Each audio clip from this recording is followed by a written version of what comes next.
साथ अरविंद सेंगर अब यूएस से जुड़ रहे हैं इस सारी डिटेल्ड एनालिसिस के लिए। अरविंद, गुड मॉर्निंग, शुक्रिया हमसे बात करने के लिए। आप closely I am sure observe कर रहे होंगे सारी बातें।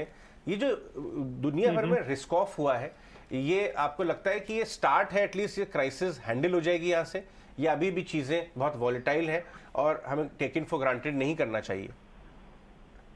नहीं, मेरे ख्याल से हालांकि पूरी सिचुएशन अभी संभली नहीं है, लेकिन ज्यादातर ऐसा लगता है कि इस क्राइसिस का ये फायदा हो सकता है कि एक तो फेड रेट्स बढ़ाने का थोड़ा पॉज कर दे, और दूसरा गवर्नमेंट ने ऑलरेडी अनाउंस कर दिया है कि वो जितने भी डिपॉजिट्स हैं उनको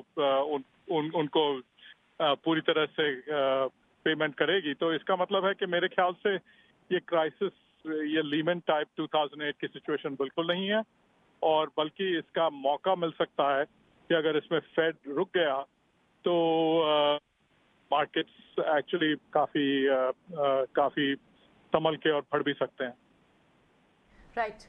मॉर्निंग अरविंद, बिल्कुल। अभी तो खैर बहुत सारे और इश्यूज हैं जो एड्रेस होने बाकी हैं। ये तो एक नीजक रिएक्शन में शुक्रवार को भी बाजारों ने रिएक्ट किया और कल एक रिलीफ रैली भी किया नीजक थी, इसको देखना होगा। लेकिन एट द सेम टाइम जो इस वक्त एंटिसिपेशन ये लगाई जा रही है कि शुद्ध फेड जो है अब उस कढ़ाई से दरें नहीं बढ़ाएगा, 25 बीपीएस पॉइंट का हाइक शायद इस बार आए, और इनफैक्ट अब तो ये भी बात की जा रही है शायद टर्मिनल रेट 5 के अबव नहीं 4.75 तक हो।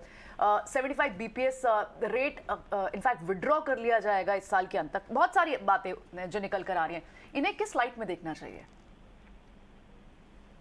हाँ, तो ये कहना मुश्किल है कि अब किस तरफ आगे क्या बढ़ेंगे, क्या फेड करेगा, लेकिन ये जो इमीडिएट मार्च का जो डिसीजन है वो मेरे ख्याल से काफी डाउटफुल लग रहा है कि फेड कुछ रेट्स बढ़ाएगा, क्योंकि इस टाइम थोड़ा कॉशियस रहना ही बेटर है फेड की तरफ से।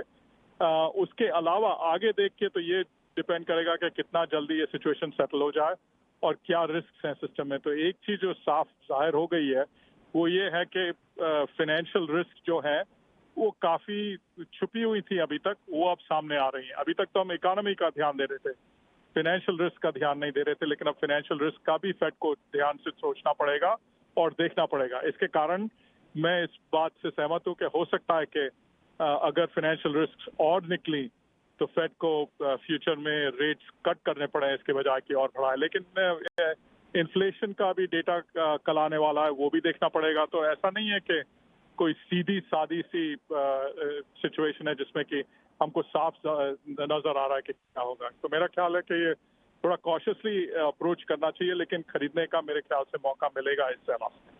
Arvind, good morning. Financial risk की बात आपने कही, और सिलिकॉन वैली बैंक क्राइसिस के बाद फाइनेंशियल रिस्क की सिचुएशन बैंक्स फाइनेंशियल्स में तो लगातार नजर आ भी रही है। और ऐसे में अमेरिकन गवर्नमेंट ने एक बात तो क्लियर कर दी है कि डिपॉजिटर्स के इंटरेस्ट को सेफगार्ड किया जाएगा। लेकिन ऐसे में सवाल बड़ा ये पैदा होता है कि फिर रेस्ट ऑफ द मनी आएगा कहाँ से, क्योंकि प्रेसिडेंट जो बाइडेन का भी ये कहना है कि टैक्स पेयर्स को स्ट्रेस नहीं देंगे। नहीं, तो ऐसा है कि बैंक्स दुनिया भर में, अगर आप बैंक्स देखें तो कोई भी बैंक बैंकरप्ट हो सकता है अगर सब डिपॉजिटर्स पैसा लेने आए। क्योंकि क्या करता है बैंक, डिपॉजिट लेता है और लोन देता है, लेकिन लोन लंबे अरसे के लिए होते हैं, डिपॉजिट्स कभी भी कोई निकाल सकता है। तो ये सिचुएशन जो बैंक्स की रहती है वो एक कॉन्फिडेंस की चीज होती है कि लोगों को ये मालूम है कि उनका पैसा जो है वो सेफ है बैंक में। तो गवर्नमेंट जब एक बार आगे आ गई तो उनका डिपॉजिट सेफ होने के कारण लोग बाग पैसा निकालना बंद कर देंगे। तो ये पैसा यूज नहीं होगा, ये सिर्फ इस लिए यूज किया जा रहा है जिससे कि लोगों को कॉन्फिडेंस आए कि उनके डिपॉजिट सेफ है। उसके बाद निकाल के पैसा कहाँ लगाएंगे? ऐसा थोड़ी है कि गद्दे के अंदर छुपा के रखेंगे, वो तो बैंक्स में ही रखना है। तो अब ये जब कॉन्फिडेंस आ गया कि बैंक्स को गवर्नमेंट डिपॉजिट गारंटी कर रही है, तो मेरे ख्याल से ये जो रिस्क है कि लोग पैसा निकालेंगे वो खत्म हो जाएगी।